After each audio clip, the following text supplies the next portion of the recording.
अब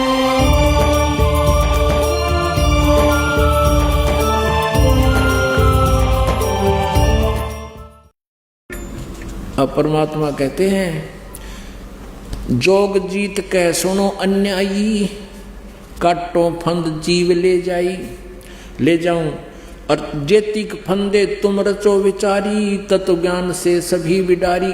जितना भी तुम अज्ञान फैलाओगा तत्व ज्ञान से सबका नाश कर दूंगा उस अज्ञान का। जौन जीव हम शब्द दृढ़ावे, फंद तुम्हारा सकल मुक्तावे, निश्चय कर परवा ना पावे, पुरुष नाम ते ही देऊं चिन्हावे, ताके निकट काल नहीं आवे, संधि देखता को शरणावे। धर्म राय उठ शीस नवायो, तब हम संसार सिधायो, जब हम देखा धर्म सकाना, तब हम वहाँ से किया पियाना। कहे कबीर सुन धर्मनि नागर, तब हम आ गए भवसागर। अब ये प्रसंग आगे बताया है कि फिर हम इसके पास आए, ब्रह्मा के पास आए, फिर हम विष्णु के पास आए, फिर हम शिव के पास आए।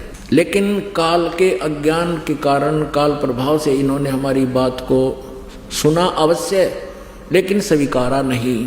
तीनों देवताओं ने, ब्रह्मा जी, विष्णु जी, शिव जी ने।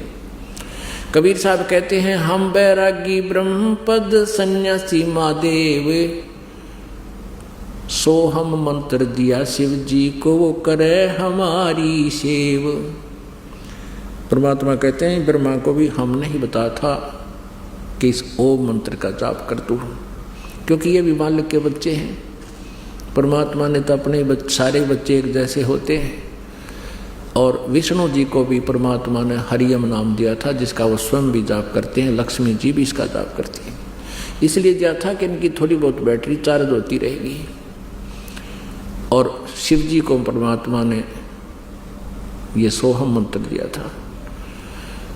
अपनात्मा परमात्मा ने जो जड़ी बनाकर आपको 7 मंत्रों की दी है, उसका एक विशेष लाभ होगा। उसके बाद फिर आपको सतनाम दिया है। सतनाम जिसको मिल जाएगा, उसके बाद फिर जब आप सारनाम के योग्य हो जाओगे, सारनाम दिया जाएगा। फिर आपके मोक्ष में संशय नहीं रहेगी, लेकिन रहना पड़ेगा मर्यादा में अंतिम श्वास तक। यदि आप जी ने ये नाम तीनों प्राप्त भी कर लिए और गुरु जी से, परमात्मा से दूर हो गए, इससे निकल गए, तो फिर काल के जाल में रह जाओगे। मोक्ष नहीं हो सकता फिर आपका। हाँ, दुर्गति और बढ़ जाएगी। जैसे ऊपर ब्रह्मलोक में चले जाओगे, क्योंकि कमाई बहुत हो जाएगी, देवता तुम्हीं में से बनाएगा। और अपनात्माओं, जैसे अब जितने पुण्यात्मा इस मंत्र का विधिवत साधना करेंगे, इस मर्यादा में रहकर दास से उपदेश लेकर, ये करोड़ों की संख्या में होगी। और इन्हीं में से फिर जो पार तो होंगे, वो तो करना क्या है, और जो रह जाएंगे उनको फिर इसी काल के कोलू में डाल देगा। पहले स्वर्ग में, महास्वर्ग में, स्वर्ग में, ब्रह्मलोक में, महास्वर्ग में, स्वर्ग में। फिर जैसे प्रथम मंत्र का जाप आप करते हो, फिर कुछ दिन ब्रह्मा जी के लोक में प्रथम मंत्र की कमाई नाश करवाएगा तुम्हारी। और फिर विष्णु जी के लोक में जो आप 7 मंत्र में से विष्णु जी का जाप करते हो, उसकी कमाई विष्णु जी के लोक में गण बना देगा, देवता बना देगा, आपकी पूंजी नाश करवाएगा।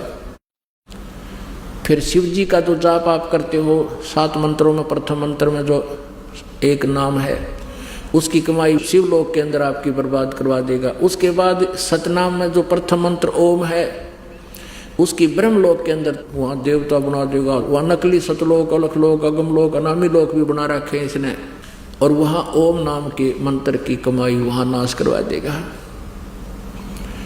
और फिर आपका रहा वो सतनाम में दूसरा मंत्र, उसकी कमाई से फिर आपको पुनर्जन्म प्रारंभ होंगे मनुष्य के। सतयुग में आओगे तुम, वो बैटरी चार्ज तो होगी इस समय की, और वह समाधिष्ट होने लग जाओगे, सब ठाठ होंगे, क्योंकि उसमें ऐसा ही प्रावधान होगा। अच्छी आत्माओं के कारण परमात्मा के आदेश से काल यहाँ बहुत अच्छी व्यवस्था कर देता है। बहुत बढ़िया फलदार वृक्ष होंगे, लाखों वर्ष की आयु होगी, और फिर भगवान की जरूरत है कोई ना। लेकिन पिछले संस्कार से आत्मा जरूर मालिक को चाहेगी, डले डुआ होगा आपसे, समाधि डुआ देगा। जैसे ब्रह्मा को कहा था तप करो तप करो, ब्रह्मा तप करण पर डले डोन पर ला दिया। अब ब्रह्मा जी से ही लेकर ज्ञान सभी ऋषि लागे, ये डले डोन समाधि स्टोन लागे, फिर अंदर समाधि। समाधि क्या है कि अंदर टेलीविजन टाइप है ये शरीर। इस जो सा भी कमल चैनल आपका ऑन हो गया, उसमें हो रहे कार्यक्रम आप देखते रहोगे और जीवन व्यर्थ कर जाओगे। This is meditation. ये यूजलेस है, ये बर्बाद करने वाला है। तो ऐसे सतयुग बर्बाद करवा देगा, फिर पुनक्षीण हो जाएंगे, फिर त्रेता युग में तुम्हें आना होगा, फिर और आपके पुण्य नष्ट होते जाएंगे। फिर द्वापर में फिर वही अच्छी आत्माएं हैं जो आज तक परमात्मा की चाह है इनको, अब कलयुग में आएंगे। अब पुण्य तो सतयुग त्रेता द्वापर में तुम्हारे नष्ट हो लिए। शास्त्र अनुकूल साधना तुम्हारे पास है नहीं। आप पर जो आपदाएं अब प्रारंभ होगी, उनका कोई निवारण आपकी उन साधनाओं से नहीं हो सकता जो तुम कर रहे थे किसी भी धर्म या पंथ में। और अब परमात्मा ने ये समय इसलिए निर्धारित किया था। काल ने तो सोचा था कि मैं ऐसा बिगाड़ दूंगा इनको, ये भगवान बजाय नहीं गए।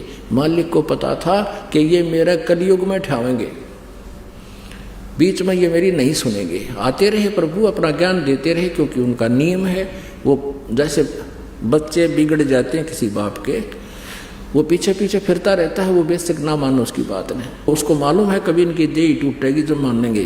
अब कोई बच्चा मान ले बकवाद करता है, चोरी करने लग गया, पिताजी मना करता है, नहीं मानता है, शराब पीता है, फिर किसी दिन पकड़ा भी जाओगा, उसके जूते भी लागेंगे, सजा होगी, पिताजी फिर भी कोशिश करेगा ये छूट जावे और इसका जन्म सुधर जाए, अपना फिर धंधा कर ले। तो मानना जब उसकी देह टूट लेगी।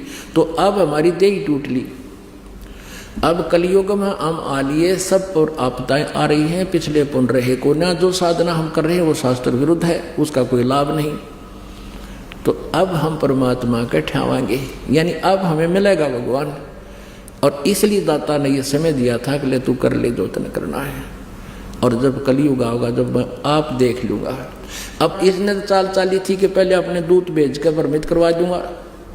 परमात्मा ने चाल चाली थी कि पहले इसके दूत आकर वो एंड बैंड हुआ वाई बोल लेंगे, वो बकवाद बता देंगे सब, और फिर मैं शास्त्र अनुकूल साधना सत्य ज्ञान सब समझाऊंगा।